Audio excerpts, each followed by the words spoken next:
If you think old James Bond movies are controversial, the books go further. And if you've seen the movies, that's saying something. Liar. Felix, say hello to Dink. Hi, Dink. Dink, say goodbye to Felix. Man talk. People are mostly aware of the movie's contentious bits. Behave yourself, Mr. Bond. Like when Knick-Knack the Dwarf is bested by a suitcase, or when Bond becomes Japanese with a wig and eyelid pads. Then there's the racial commentary. Why do Chinese girls taste different from all other girls? And Bond forcing himself onto Pussy, who in the book is a lesbian.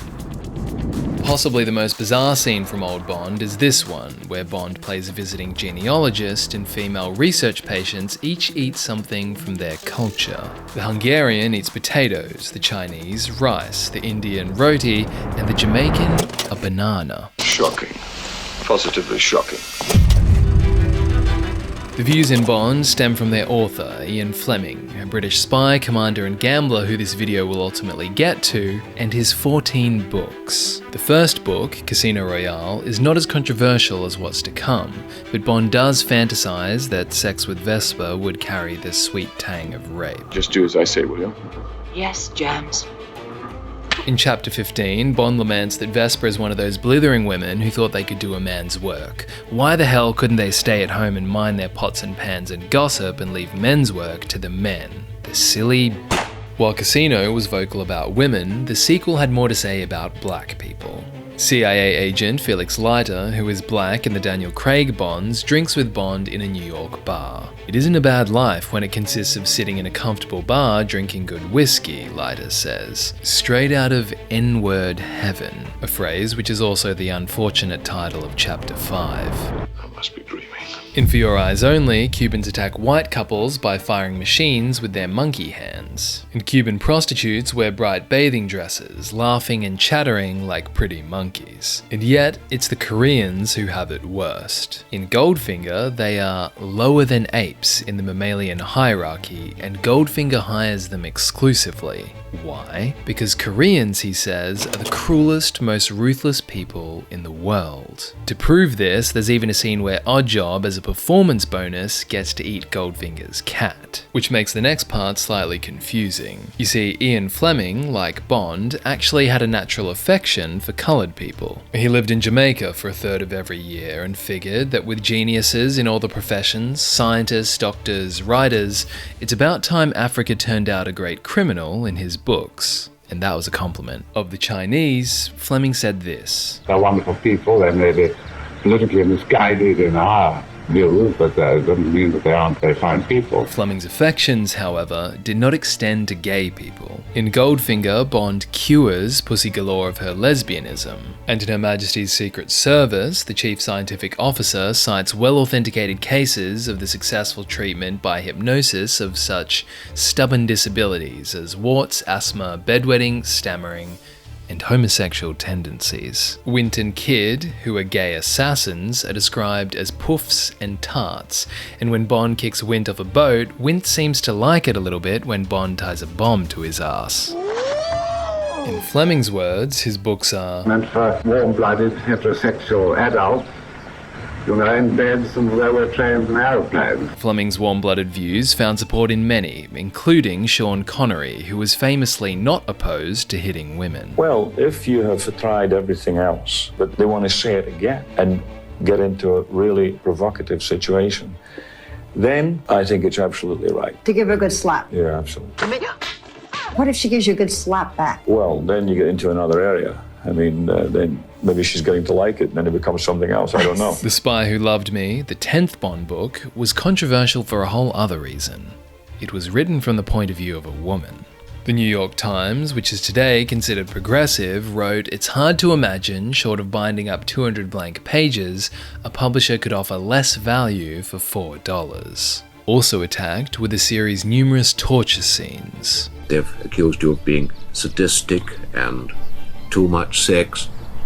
Taking the charge of sadism first, your torture scenes are pretty beastly in some of the books. Well, I don't mind very much. The point really is that, particularly since the last war, we've all become much more educated in what really is violence and sadism and savagery and so on. One knows what happens at Auschwitz and what technical tricks of torture and violence the Gestapo got up to, what the KGB gets up to now in Russia. And so to, as I say, to use the old German baseball bat would be rather stupid. As for sex is a perfectly respectable subject as far as Shakespeare is concerned, and I don't see why it shouldn't be as far as I'm concerned. But now, some people's views of Bond have changed. I think you're a sexist, misogynist dinosaur. A relic of the Cold War. And as such, Ian Fleming, like Agatha Christie, R.L. Stine and Roald Dahl, has been rewritten. But unlike Puffin in the case of Roald Dahl, the Fleming family rejected the sensitivity reader's recommendations. The family decided it was instead most appropriate to look for guidance from the author himself. It was not our role to comb out every word or phrase that had the potential to offend. We decided to apply the sensibilities of the original US edition of Live and Let Die consistently, across all the texts. We are certain Ian Fleming would approve these edits, just as he approved the changes to the US edition of Live and Let Die. The changes themselves are minor. Some race descriptors were cut in favour of words like butler, barman, and gangster, and the N-word was cut from all books. Homosexuality being a stubborn disability and all women loving semi-rape, however, remain, because the family thought it untrue to Fleming to remove them. They considered why he wrote Bond. From its inception, Bond was the fantasy of a 44-year-old guy on the edge of getting married, and I really wanted to take my mind off the agony. And so I decided to sit down and write a book. A book which reflected the author's own life. Like Bond's, Ian's father died when he was a boy. He was most earnest and sincere in his desire to make things better for the great body of the people, his obit read. Its writer, one of his war buddies, Winston Churchill. Fleming was a well-to-do kid who, also like Bond, got expelled from Eton, arguably the most notable school in England. Fleming was kicked out for his relations with women, and Bond for some alleged trouble with one of the boy's maids. Fleming then spent his early 20s travelling the world and stayed a year at the Villa Tennerhof before becoming a reporter. I started off in Reuters at the age of about 23 and served with them for about 4 years in London and Berlin and Moscow. Then I served in naval intelligence and I had great fun. I went around the world twice and got involved in a lot of escapades, which were very exciting at the time. Among Fleming's escapades under his code name 17F were at least 5 high-profile missions, including Operation Ruthless with Alan Turing, Operation GoldenEye, and most famously, Operation Mincemeat. The mission was to convince Germany that the Allies planned to invade Greece and Sardinia instead of Sicily. The method: deposit a British corpse carrying false official papers off the coast of Spain. The body washed up, was intercepted by the Germans, and as the report to Churchill put it, mincemeat swallowed rod, line, and sinker. In the movie, Fleming is played by Johnny Flynn. Number 28. Corpse carrying false papers drops on the coast from a parachute that supposedly failed. The trial memo is dead. I believe the Prime Minister has an aversion to fish. Admiral. Fleming's most enduring war contribution was the fact that in May of 1941, he co-wrote a design blueprint for a US intelligence agency. This agency was first called the Office of the Coordinator of Information, then the Office of Strategic Services, and in 1947, the CIA.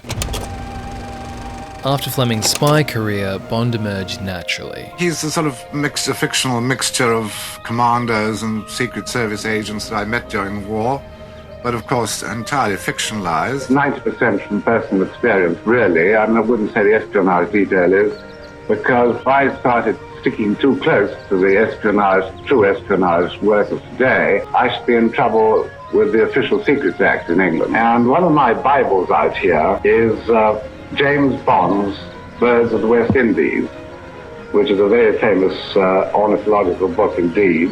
And so I simply stole it and used it. This is the age of the anti-hero. Everybody's trying to debunk the great.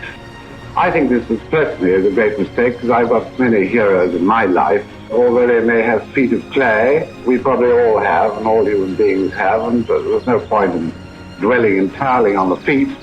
There are many other parts of the animal that could be examined. Our examination of Fleming ends in 1964, when he died of a heart attack at his Canterbury hotel. The date was August 12, his son's 12th birthday, and his last recorded words were an apology to the ambulance drivers.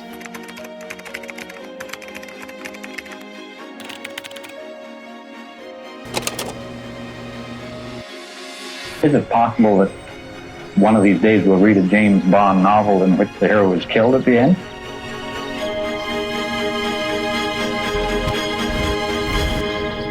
I couldn't possibly afford it.